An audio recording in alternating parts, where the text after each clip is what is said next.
Hello, Dr. Sweeney. How you doing? I'm well. How are you? I'm doing great, thank you. Your volume sounds good. I'm glad you got through. Oh, I'm very great. excited. Yeah, I'm very excited for this show. What you're doing is so important. And again, I'm a parent of one child, and I don't know how parents these days do multiple children. Because my son is 27, and he still worries the heck out of me. But that we'll talk more about that when we go live. Well, Fair enough. I'm gonna mute your mic, finish the intro, introduce you, and then we'll go live again. Okay? Sounds perfect. All right.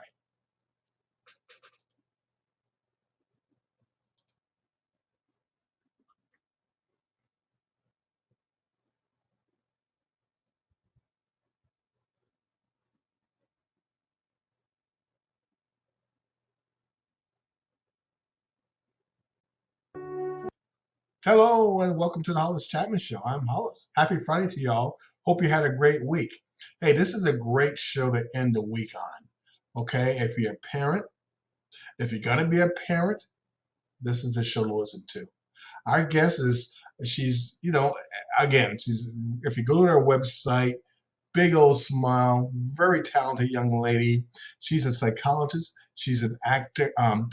She's an author and educator in Washington, D.C. She has a private practice on Capitol Hill. I'm going to ask her about that because, as a man's world, D.C., how does she get the strength to open up her private practice? It's all good. Her practice serving kids, families, adults. Let's welcome to the show, without further ado, Dr. Samantha Sweeney. Thank you so. Yes, ma'am. This is great. Yeah, thank you so much. I'm sorry about the delay and stuff, but thank you so much for joining us. You got so much information, and again, we're very excited to have you here to share. Like I said before, having a child today, it's hard. Not only mentally and like you talk about financially and so on, so on, so on. Back in the day growing up, parents let the kids out the door and don't have to worry about it. Make sure you be home before the lights comes on. You be back home. Now you got to bring them to school. You got to go pick them up from school. You don't know you walking to school. No, you're not walking to school. We'll pick you up. Things are so different now. So before we get going, please introduce yourself. Tell us more about you and your new book. Well, thank you so much again for having me. My name is Dr. Samantha Sweeney. I am a psychologist here in Washington, D.C., right in the heart of D.C. And I have a private practice where I see kids and adults and families in both individual and family therapy.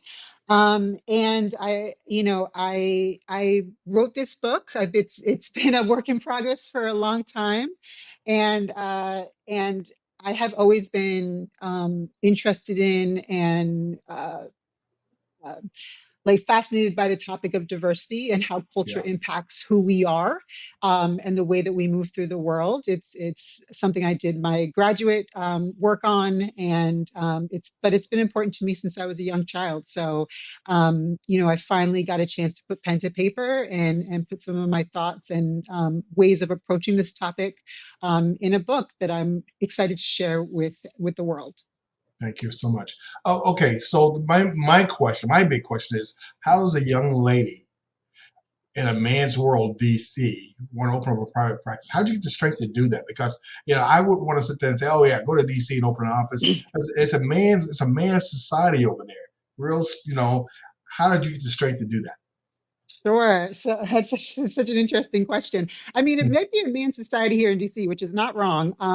But a lot of the practitioners here in DC are women. And Oh, so, yes. And so that never really crossed my mind that I shouldn't do this. okay. I was raised by a very strong mother, and I was always inspired by my parents, both of my parents, to be strong and to do things independently.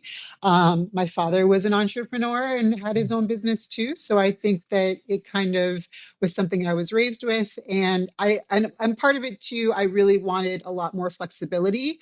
Mhm. Prior to opening a private practice, I was working in the schools, and I had young children at home, and I wanted a little bit more flexibility with my schedule. And so it wasn't really a question of will this be successful? It was kind of like, well, I'm going to try this and see how it goes. So Very good. that's how Okay. I decided to do that. Very good. Okay, so to your book, the meaning and impact of diversity on children. You know, that's Mhm. again, that's very important. I grew up in a small town, upstate New York. When I was growing up, there was an Air Force base there, stuff like that. So that, and my last 3 years of high school, we were the only black family in our town.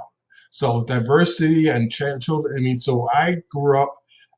I never seen another kid like me for the whole time I was in high school. But they treated me nice, and the reason why they treated me nice, I was probably one of the biggest names in the state or in the school because of sports. I got my acceptance from people because they knew Hollis. Everybody knows Hollis. He plays football. He plays basketball. Everybody. So that helped me. That helped our family get accepted in the community. How else can diversity help and grow the children? Talk about that. Yeah, I mean, it sounds like you grew up in a similar place to me. I also grew up in New Okay. York, Yeah. and in a relatively less, less diverse Yeah. high school. And I think that diversity is, it's something that we are faced with. There are plenty of people who grow up with around people who are very similar to them. They look very similar to them. They have a similar financial situation as them. They're similar in their religious, affiliation, but there's always going to be difference, right? And so we are always going to encounter people who maybe have different, physical or mental, abilities from us. And we're going to encounter people of different ages. And I think more and more, now that the world is getting smaller, there are more and more communities that were, stereotypically maybe mostly black or mostly white or whatever the case may be, that are now becoming a lot more diverse. And so, and we're showing our kids these things through media as well. And so having our kids understand that this is the world that we live in and that we want to expose them to people who are different and feel comfortable with the people around them who are different from them, right? It's not just about, let me, I'm able to say hello to the store manager that where I buy something from, but it's about being curious about the people around you, wanting to learn about them, treating them with respect and treating them with kindness. And I hope we can all agree that that's something that we would want with our kids. It's so important. It leads to between cultural competence and emotional growth.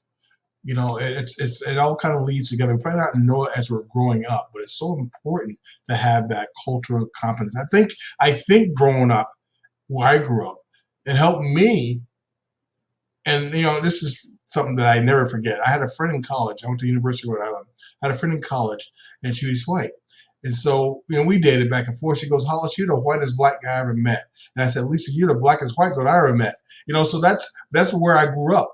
That's how I grew up, is where being around 90% of whites. So my speech, how I acted, how I talked, how I carried myself was that. So we always tease each other. To this day, I still talk to her, and we just laugh about that, stuff like that. So the culture of where you're at really gives emotional growth, right? Oh, absolutely. I mean, and it's so funny, like that, the example that you give me, really just shows some of, our stereotypes about each other, Yeah, right? Like yeah, this idea of what makes somebody black, right? And having a right. certain speech or having certain dress or having certain, mannerisms is the thing that makes you black, or vice versa, that makes you white, right? Yeah, And we're kids is to realize that there's a whole host of different types of black people, a whole host of different types of white people, but then also how that intersects with other areas of cultures, right? So, you know, me being a black woman is very different from your experience as being a black man, right? Even though it sounds like we both grew up in New York, our yeah. experiences, depending on the high school that we went to, the neighborhood that we grew up in, all of that is going to influence who we are as individuals and helping our kids understand that seeing the whole person not just the skin color, not just the religious affiliation, not just their sexuality, but seeing all of that person is really important, seeing us all as individuals. Beautiful. You know,